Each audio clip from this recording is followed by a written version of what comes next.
20년 전 미국 CNN 방송 웹사이트에 그 당시 살아있던 로널드 레이건 전 대통령 그리고 딕 체니 당시 부통령이 사망했다 이런 부고 기사가 나왔습니다. 나라가 뒤집어졌어요.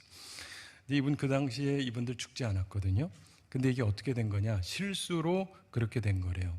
이 사람들이 만약의 경우 빠른 보도를 위해서 죽을 가능성이 있는 유명한 사람들의 부고 기사를 미리 써놨는데 이게 유출이 된 사고였다고 합니다. 그래서 이분들은 본의 아니게 죽었다가 부활한 셈이 돼버렸습니다. 근데 우리 주님께서는 확실하게 죽으셨다가 부활을 하셨습니다. 그런데 이런 예수님의 부활이 특별한 의미가 되는 사람이 있고 또 그렇지 않은 사람도 있습니다. 그 차이점이 뭐냐? 예수님에 대한 관심이에요. 예수님을 찾는가, 그분을 만나고 싶어 하는가, 그분을 사랑하는가, 이 마음입니다. 안식 후 첫날, 즉 주일 아침에 몇 여인들이 예수님 무덤에 찾아왔다고 오늘 본문이 얘기합니다. 그때 큰 지진이 일어나면서 천사가 하늘로부터 내려와서 돌을 굴려내고 그 위에 앉았습니다. 그 천사가 오늘 본문 6절에 보면 여인들에게 말하죠. 6절 함께 읽어보겠습니다. 그가 여기 계시지 않고 그가 말씀하시던 대로 살아나셨느니라. 와서 그가 누우셨던 것을 보라. 예수님께서 부활하셨다는 것입니다.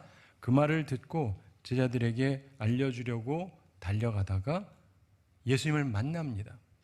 9절에 그 장면이 나오죠. 9절 함께 읽어보겠습니다. 예수께서 그들을 만나 이르시되 평안하냐 하시거늘 여자들이 나아가 그 발을 붙잡고 경배하니. 아멘. 자, 이런 사건이 있었지만 그때 지진이 나고 천사가 나타나는 광경을 그 무덤 지키던 남자들도 봤습니다. 그런데 이들은 이 사건을 대제사장들에게 고하고는 돈을 받고 예수의 제자들이 그 시체들을 도둑질해 갔다 이렇게 말하고 다녔습니다. 다시 말해서 증거를 본다고 해서 꼭 바르게 되는 것이 아니라는 것을 우리에게 가르쳐 줍니다. 참고로 그 당시에는요, 지키는데 못 지키죠? 그럼 사형이에요. 근데 이들을 사형을 시키지 않습니다. 그리고는 돈 주고 다니면서 얘기를 하게 돼요. 왜냐하면 거짓말을 해야 되니까. 여러분, 여기서 우리가 보게 되는 것, 중요한 차이점, 조금 전에 설명드린 것처럼 예수님을 찾는가, 만나고 싶어 하는가, 예수님을 사랑하는가, 이게 부활의 주님에 대한 우리의 태도를 다르게 결정하는 것입니다. 어떤 사람은 예수님을 찾습니다. 우리는 보통 이것을 믿음이라고 표현을 하죠. 그런데 어떤 사람은 예수님을 감추려고 합니다. 만나고 싶어 하지 않습니다. 이런 것을 불신앙이라고 우리가 표현합니다. 동일한 사건이에요. 똑같은 사건인데 전혀 다른 자세를 가질 수가 있는 것입니다. 우리는 예수님의 부활을 믿는 사람들이죠. 그런데 바로 예수님을 찾는 데서부터 이게 시작된다는 것을 기억을 해야 됩니다.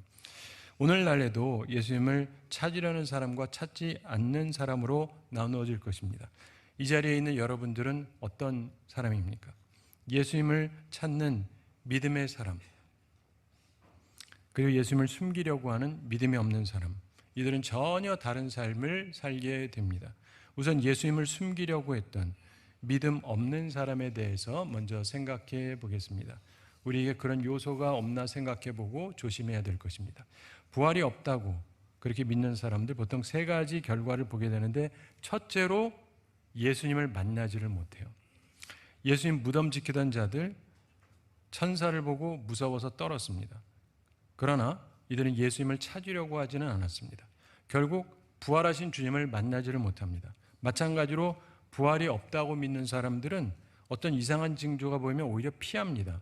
그리고 결국 부활하신 예수님을 만나지를 못하는 것입니다. 이들은 심지어 거짓말까지 하죠. 우리가 읽지 않았습니다만 11절 12절에 대제사장들과 장로들 이 얘기를 들었어요. 그런데 돈을 많이 주면서 진실 은폐를 요구합니다. 그리고 거짓말을 하게 합니다. 그러자 이 사람들은 또 돈을 받고 거짓말을 합니다.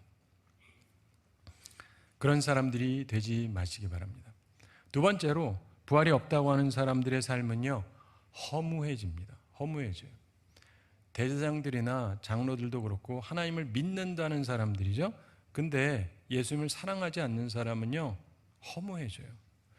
의미 없는 인생을 삽니다. 이들도 나름대로 목표가 있었죠. 뭔가 많이 가져보고 싶고 누리고 싶어하고 행복해 보고 싶어하고 이런저런 목표가 있었습니다. 그런데요, 그거는요, 모든 표면적인 인간들이 다 갖고 있는 욕구고 심지어 동물도 갖고 있는 욕구들이죠. 근데 인간을 인간 되게 하는 참된 삶의 의미를 이들은 갖지를 못합니다. 그래서 동물이랑 비슷해요. 진리가 무엇인지 관심이 없습니다. 따라서 허무한 인생을 살아가는 것이죠. 보통 여성들은 대체로 보다 예뻐지고 싶어하는 것 같습니다. 여러 해 전에 22살, 23살 난 젊은 두 아가씨가 더 예뻐지고 싶어서 쌍꺼풀 수술 그리고 턱뼈 교정 수술을 받았습니다. 근데 수술이 잘못됐대요. 후유증이 심했답니다. 이 두 사람이 비관을 하고 서울에서 강원도 춘천으로 함께 여행차 떠나서 함께 동반 자살한 사건이 있었습니다. 참 허망한 일이죠. 사람의 삶에 의미가 있어야 됩니다. 그런데 단순히 육적인 것에만 의미를 두면 가장 젊은 시기에 가장 괜찮은 때도 이렇게 절망할 수가 있습니다. 제가 최근에 어떤 목사님한테 들었는데 자기 교회에 있던 어떤 청년이 하여간 강원도에 가서 바위에 떨어져서 죽었답니다. 사랑하는 성도 여러분, 교회 다닌다고 다가 아니에요. 예수님을 만나셔야 돼요. 그래야 허망함에서 벗어날 수 있는 것입니다. 세 번째로, 부활이 없다고 믿는 사람들, 특별한 소망이 없습니다. 물론 이들도 나름대로 희망이 있죠. 그런데 이들의 희망이라고 해봐야 순간적이고 이 세상에서 끝나는 그런 희망밖에 없습니다. 따라서 설사 그런 것을 갖고 누리게 된다 할지라도 오히려 허전한 공백을 느끼게 되어 있는 것입니다. 예수님 당시의 대제사장들과 장로들을 생각해 보세요. 누구보다도 권력을 갖고 있고 명예가 있고 힘이 있습니다. 그런데 예수님이 부활하셨어요. 큰일 났죠. 이들 마음속에 하나님의 심판에 대한 공포가 생길 수밖에 없습니다. 그리고 그들 세대의 실제로 그들의 나라가 완전히 멸망하게 됩니다. 예수님을 찾지 않는 사람들, 부활을 믿지 않는 사람들, 이렇게 사랑의 주님 만나지도 못하고 삶에 별 의미도 없고 진정한 소망도 갖지 못하고 살다가 허망하게 죽는 것입니다. 그렇게 살지 마시기 바랍니다. 그러나 예수님을 찾는 사람들, 예수님을 만나고 싶어하는 사람들, 예수님을 사랑하는 사람들, 이런 사람들은 부활을 알게 돼요. 그리고 부활을 알고 믿게 되면 전혀 다른 삶을 살아갑니다. 왜냐하면 죽음도 나를 무너뜨리지 못한다. 죽어도 다시 산다. 역전승이 내 속에 딱 박히는 순간 아무것도 두렵지가 않습니다. 본문 1절 함께 읽어보겠습니다. 안식일이 다 지나고 안식 후 첫날이 되려는 새벽에 막달라 마리아와 다른 마리아가 무덤을 보려고 갔더니, 아멘. 두 명의 마리아라는 이름의 여성이 주일, 일요일 새벽에 예수님 무덤으로 갑니다. 둘 다 이름이 마리아고 한 명은 막달라 마리아라고 되어 있는데 막달라가 이름이 아니라 막달라 출신의 마리아다. 그래서 구별해서 부르는 겁니다. 그런데 새벽부터 무덤을 찾아가는 거 흔한 일이 아닙니다. 여러분 새벽에 무덤 찾아가 보신 적 있어요? 아무도 안 가요. 남자도 안 갑니다. 여성은 더 안 가요. 사랑하는 사람이 죽어도 새벽부터 가져가는 사람 거의 없습니다. 이들이 찾아갔다는 것은 예수님을 향한 뜨거운 사랑이 있었다는 거예요. 그래서 가능한 겁니다. 남자도 무서워하는 시간에. 이들에게 세 가지 중요한 결과가 찾아옵니다. 여러분에게도 예수님을 찾고 사랑하기 때문에 이 결과가 꼭 찾아오시게 되기를 바랍니다. 첫째로, 부활하신 주님을 만나요. 매우 중요한 건데 우선 먼저 천사를 만납니다. 2절을 보세요. 큰 지진이 나며 주의 천사가 하늘로부터 내려와 돌을 굴려내고 그 위에 앉았는데, 이렇게 말씀하죠. 하늘로부터 천사가 내려옵니다. 그리고 예수님 무덤을 막은 큰 돌이 있는데 이거를 굴려냅니다. 엄청난 힘이죠. 그리고는 무덤 문이 열렸습니다. 천사가 그 위에 앉아 있었습니다.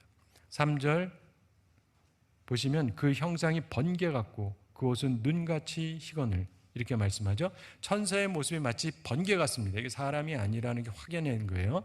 그리고 옷도 눈처럼 하얗습니다. 4절 우리 함께 읽어보겠습니다. 지키던 자들이 그를 무서워하여 떨며 죽은 사람과 같이 되었더라. 아멘. 지키던 사람들 장정이에요. 그런데 천사의 행동과 그 모습을 보면서 무서웠다는 거예요. 그래서 사시나무 떨듯이 떱니다. 그리고 마치 죽은 사람처럼 창백해졌습니다. 극도로 두려웠던 것입니다. 그런데 천사가 여자들에게 말합니다. 5절 함께 읽어보겠습니다. 천사가 여자들에게 말하여 이르되 너희는 무서워 말라. 십자가에 못 박히신 예수를 너희가 찾는 줄을 내가 아노라. 아멘. 남자들은 무서워해도 되는데 여성들에게 너희는 무서워하지 말라. 참 의미심장한 말씀이죠. 그러면서 너희들이 왜 왔는지 안다. 예수를 찾으러 온 걸 안다. 그러면서 6절 함께 읽어보겠습니다. 그가 여기 계시지 않고 그가 말씀하시던 대로 살아나셨느니라. 와서 그가 누우셨던 것을 보라. 아멘. 돌문을 굴러냈습니다. 왜 굴려냈을까요? 우리는 어렸을 때 생각하기를 예수님 나오라고. 아니에요. 예수님은 이거 없어도 나오실 수 있어요. 나중에 보면 제자들 만날 때 문이 닫혔는데 들어오십니다. 예수님의 부활하신 몸은 현재의 우리 몸하고 달라요. 그래서 첫 열매가 됐다고 그러죠. 사람이 죽었다 살아날 수 있어요. 그러나 그 몸 그대로죠. 그러나 우리의 몸은 공간을 마음대로 어떻게 할 수가 없어요. 그러나 예수님께서 우리에게 보여주신 부활의 첫 열매의 모습은 공간을 초월한다는 거예요. 우리가 그런 몸을 나중에 입게 될 것이다. 이걸 보여주는 것입니다. 그걸 믿으시기 바랍니다. 그렇기 때문에 예수님을 위해서 돌문을 열 필요가 없어요. 그럼 누굴 위해서 열었겠어요? 여인들 보라고. 들어와서 봐라. 안 계시다. 우리의 확증을 위해서 열어주신 거예요. 참 주님은 사랑이 많으시고 천사를 보내셔서 별일을 다 해주세요. 참 은혜로우시죠? 그러면서 7절 함께 읽어보겠습니다. 또 빨리 가서 그의 제자들에게 이르되 그가 죽은 자 가운데서 살아나셨고 너희보다 먼저 갈릴리로 가시나니 거기서 너희가 배우리라 하라. 보라 내가 너희에게 일렀느니라 하거늘. 아멘. 제자들한테 빨리 가서 얘기하라. 그랬더니 그 말대로 여성들이 갑니다. 8절에 그 여자들이 무서움과 큰 기쁨으로 빨리 무덤을 떠나 제자들에게 알리려고 다름질할세. 두려움도 있고 기쁨도 있고 복합적인 감정이에요. 그런데 가다가 살아계신 예수님을 만나게 됩니다. 9절 함께 읽어보겠습니다. 예수께서 그들을 만나 이르시되 평안하냐 하시거늘 여자들이 나아가 그 발을 붙잡고 경배하니. 아멘. 이들이 부활하신 예수님을 만나게 됩니다. 주님을 찾는 사람들은 예수님을 만나게 됩니다. 살아계신 부활하신 주님을 만나게 됩니다. 전 이런 생각해 봤어요. 주님께서 처음부터 그냥 나타나 주시지. 근데 왜 이렇게 점진적으로 하셨을까? 무덤이 열린 걸 보게 하고 천사를 만나게 하고 확인해 보게 하고 그 다음에 나타나셨는데 생각해 보니까 그래요. 주님이 갑자기 나타났으면 여자들이 유령인 줄 알았어요. 귀신이다! 무슨 말인지 알죠? 그래서 그게 아니라는 거를 알 수 있도록 점진적으로 해주신 것 같아요. 놀라지 않도록. 그리고는 때가 됐을 때 자신을 보여주십니다. 우리 주님이 얼마나 좋은 분이신지 몰라요. 배려심이 많으세요. 우리가 너무 신비주의에 빠지면 곤란하지만 사실 신앙에는요 신비적인 요소가 있습니다. 정말 예수님을 찾는 사람은 예수님을 만나게 돼요. 그런 체험 갖고 계시는 분도 계실 텐데 사랑하는 성도 여러분, 정말 예수님 만나고 싶으십니까? 만나고 싶으신 게 좋아요. 내가 어리든 나이가 들었든 노인이든 상관이 없어요. 어렸을 때 만날 수도 있고 어른이 돼서 만날 수도 있고 노년이 돼서 만날 수도 있습니다. 안나랑 시므온 아시죠? 이 사람들은 나이가 많았어요. 근데 메시아를 바라보면서 기도하고 있었습니다. 어느 날 아기가 나타났어요. 바로 예수 그리스도가 오신 거예요. 여러분이 언제 주님을 만날지는 아무도 모릅니다. 하나님의 때 하나님의 방법으로 여러분에게 나타나실 텐데 중요한 거는요, 여러분이 기대감을 갖는 게 좋습니다. 우리는 어려서부터 듣는 말이 그래. 하나님 못 본다, 못 만난다, 보면 죽는다. 저도 맨날 그런 얘기만 들었거든요. 근데 전 그런 식의 얘기를 안 합니다. 왜냐하면 하나님 만난 사람들, 예수님 만난 사람들이 많아요. 안 죽고 잘 살아 있습니다. 우리는 신학이라고 하는 틀을 만들어가지고 거기다 사람들을 꿰맞추고 많은 사람들이 주님께 다가가는 걸 막는 경향이 있어요. 근데 하나님의 말씀에 보면 꼭 그렇지가 않습니다. 그래서 여러분들이 말씀을 근거로 생각하셔야 돼요. 여러분 마음속에 열망을 다시금 가지시기 바랍니다. 여러분 마음속에 내가 주님 꼭 만나고 싶다, 이런 마음을 품으세요. 주님을 사랑하는 마음을 품으세요. 어느 날 주님께서 여러분을 찾아가 주실 것입니다. 그것이 오늘 이 시간일 수도 있어요. 두 번째, 부활을 믿는 사람들은요, 사명을 받게 됩니다. 여인들이 예수님을 만나니까 너무 반가워서 그 발을 붙잡고 경배합니다. 그랬더니 예수님께서 10절에서 말씀하시죠. 10절 함께 읽어보겠습니다. 이에 예수께서 이르시되 무서워하지 말라. 가서 내 형제들에게 갈릴리로 가라 하라. 거기서 나를 보리라 하시니라. 여기서 예수님의 형제라 하면 제자들을 얘기하는 거죠. 그들에게 여기 있지 말고 갈릴리로 가라. 거기서 나를 보게 될 것이다. 이런 말씀을 전달하라 그럽니다. 사명을 받죠. 메시지가 나한테 주어집니다. 특별한 메시지. 할 일이 부여가 됩니다. 이 여인들이 사명대로 전달을 잘했습니다. 그래서 예수님의 11제자가 갈릴리에 가서 예수님께서 명한 산에 이르죠. 16절에 나옵니다. 11제자가 갈릴리에 가서 예수께서 지시한 산에 이르러, 이렇게 말씀하죠. 그때 예수님께서 이들에게, 부활의 주님을 만난 사람들에게 사명을 주십니다. 우리가 잘 아는 말씀이죠.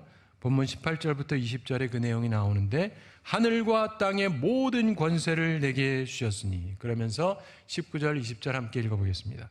그러므로 너희는 가서 모든 민족을 제자로 삼아 아버지와 아들과 성령의 이름으로 세례를 베풀고 내가 너희에게 분부한 모든 것을 가르쳐 지키게 하라.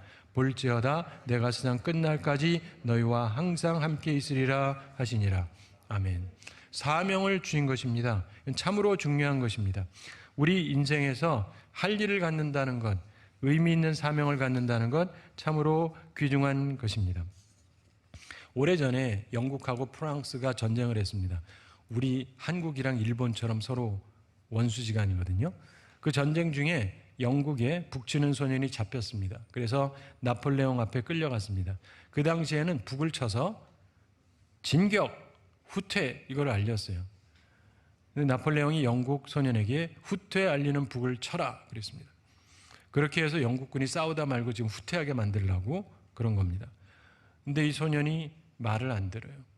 너 안 그러면 죽인다 그래도 말을 안 들어요. 그러면서 뭐라 그러냐면, 저는 후퇴하는 북은 배운 적이 없습니다. 와, 대단해요. 나는 진격하라는 북만 배웠지 후퇴하라는 북은 배우지 않았습니다. 우리 영국군은 진격만 하지 후퇴는 없습니다. 와, 대단해요. 이런 정신, 자기 역할에 충실하던 정신이 영국을 대영 제국으로, 큰 나라로 만들었던 것입니다. 사랑하는 성도 여러분, 영국의 수상이었던 윈스턴 처칠 경이 하원 의원들에게 이런 연설을 한 적이 있습니다. 1940년에 우리가 더욱 분발해서 우리의 의무를 다하고 인내하여 대영제국이 1000년 동안 유지된다면 사람들은 이렇게 말할 것입니다. 이때가 그들의 최고의 시간이었다고. 무슨 말입니까? 자신의 사명을 알고 자신의 사명을 다하는 사람들이 사는 시대, 그 시대가 황금 시대예요. 교회도 마찬가지입니다. 교우들이 자신들의 사명을 알고 사명을 다하는 사람들로 교회가 가득 찼을 때, 바로 그때가 교회의 황금 시기인 것입니다. 우리 인생에서 주님의 명령을 따라 살 수 있다는 것, 그건 참으로 의미심장한 것입니다. 사명을 꼭 깨닫고 사명을 받게 되시기를 바랍니다. 세 번째로, 부활을 믿는 사람들은요, 약속도 받습니다. 약속도 받아요. 예수님께서 여인들한테 말씀하실 때 10절에서 갈릴리로 가면 거기서 나를 보리라, 이렇게 말씀하셨죠. 약속입니다. 실제로 살아계신 주님을 만나게 됩니다. 그리고 또한 그곳에서 제자들에게 사명을 주시면서 약속해 주시죠. 20절 중반 후반에 약속이 나옵니다. 볼지어다 내가 세상 끝날까지 너희와 항상 함께 있으리라, 이렇게 말씀하셨습니다. 너희는 가서 모든 민족으로 제자를 삼으라고 말씀합니다. 아버지와 아들과 성령의 이름으로 세례를 베풀고 내가 너희에게 분부한 모든 것을 가르쳐 지키게 하라. 가라. 그러면서 너희만 가라가 아니라 내가 너희와 함께 하겠다는 거예요. 사명만 주시고 끝나는 게 아니라 사명을 감당하는 너희와 내가 함께 할 것이다, 이렇게 말씀하는 거예요. 참고로 이 약속은 세상 모든 사람을 향한 약속이 아닙니다. 부활하신 주님 만나고 사명을 받은 사람, 그리고 그 사명대로 살 사람들에게 주어진 약속이에요. 이게 우리 믿는 사람들에게 주어진 약속인 것입니다. 영국의 빅토리아 여왕 당시에 수상이었던 팔머스턴 경에 대한 유명한 이야기가 있습니다. 한 번은 이분이 웨스트민스터 다리를 지나다가 앞에 가던 어떤 소녀가 실수로 우유통을 떨어뜨리면서 우유통이 깨지는 것을 살펴봤습니다. 소녀가 깨진 우유통을 보면서 울면서 서 있습니다. 지나던 팔머스턴 수상이 소녀의 눈물을 닦아주고 위로해 줬습니다. 근데 이 소녀 집안이 가난해요. 그러니까 이거 큰일 난 거예요. 그래서 가난한 소녀를 위해서 자기가 돈을 주고 싶은데 우유통이랑 우유 살도록, 근데 마침 가진 돈이 하나도 없는 거예요. 그래서 내일 이 시간에 여기서 다시 만나자 이렇게 약속했습니다. 그럼 내가 깨진 우유통하고 우유값을 주겠다 이렇게 약속을 했습니다. 다음 날이 됐습니다. 아침에 장관들하고 함께 내각 회의를 진행하다가 팔머스턴 수상이 어제 그 소녀하고 약속한 일이 갑자기 생각난 거예요. 무슨 말이 깜빡했어요. 이거 어떻게 해야 됩니까?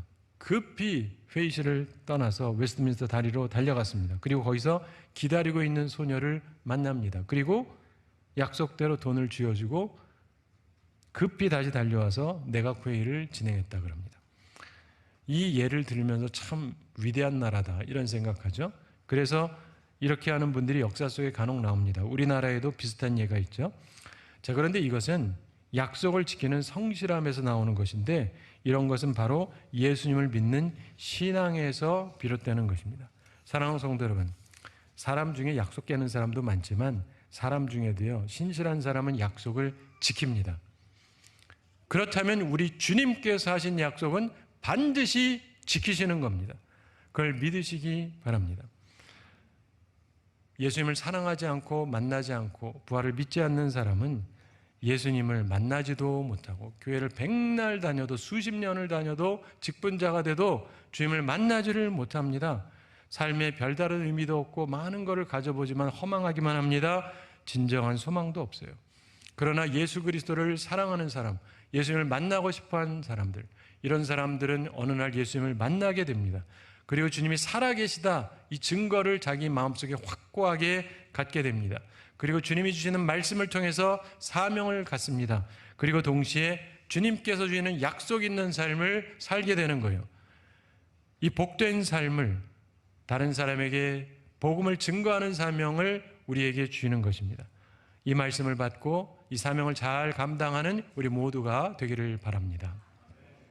50년 전인 1973년 아프리카 우간다에서 실제 있었던 일인데 그 당시 우간다 최대 교회 목사님으로 케파 셈팡기 목사님이라는 분에 관한 이야기입니다.